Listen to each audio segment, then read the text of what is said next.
बिस्मिल्लाहिर्रहमानिर्रहीम। नाजरीन, आज हम आपको बाईं तरफ का फालज का इलाज बताने लगे हैं। अगर बाईं तरफ का फालज जिस तरह उस्ताद साबर मुल्तानी साहब ने कहा है ये गुद्दी इजलाती होता है, तो अगर गुद्दी हो जिसको अलामतों से पहचाना जा सकता है, उसकी पेशाब की सूरत हाल और उसके बड़े पेशाब की सूरत हाल और इस तरह नब्ज़ को देख कर भी अंदाज़ा लगाया जा सकता है। बाकी जो अलामात होती हैं उनको भी देख कर अंदाज़ा लगाया जा सकता है। अगर ये वाक़या ही गुद्दी हो तो फिर जो है उस वक़्त आसाब जो हैं बिल्कुल तस्कीन में होते हैं, तो उसके लिए आप जवारश शाही ये आप दें। अगर ब्लड प्रेशर भी बढ़ता हो तो साथ जो है हमारी एक दवाई बनी हुई होती है जिसका हम नाम रखते हैं शिफा, वो दें।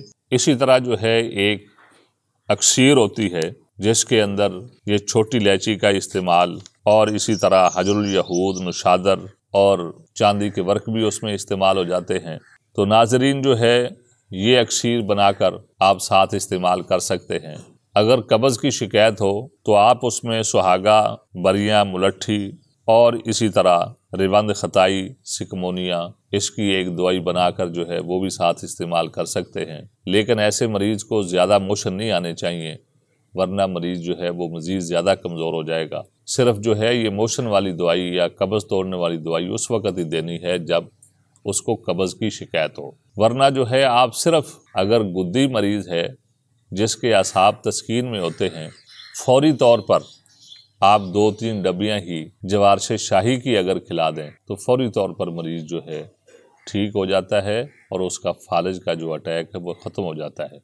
अगर कोई चीज़ भी पास ना हो तो छोटी इलायची, ज़ीरे सफ़ेद का कावा जो है बनाकर वही जो है 15-20 मिनट बाद आप देते जाएं, तो जो फालज का अटैक है वो भी रुक जाता है और उसमें कमी आ जाती है। तो नाजरीन, इसी तरह जो है आप ताकत के लिए गंदम का नशास्ता ले लें। इसी तरह मगज़ कद्दू, मगज़ ख़यारीन और गूंद कीकर, इसको जो है देसी घी में डालकर एक हलवा बना लें और इसमें बादाम भी डाल लें, हस्बे ज़ायक़ा चीनी या शहद भी डाल लें, तो ये हलवा सा बनाकर जो है ताकत के लिए भी उसको दे सकते हैं। तो नाजरीन जो है ये बाईं तरफ का अगर गुद्दी जो है तहरीक का फालज हो तो ये सारी चीज़ें जो मैंने आपको शुमार करके बताई हैं ये आप उसको दे सकते हैं।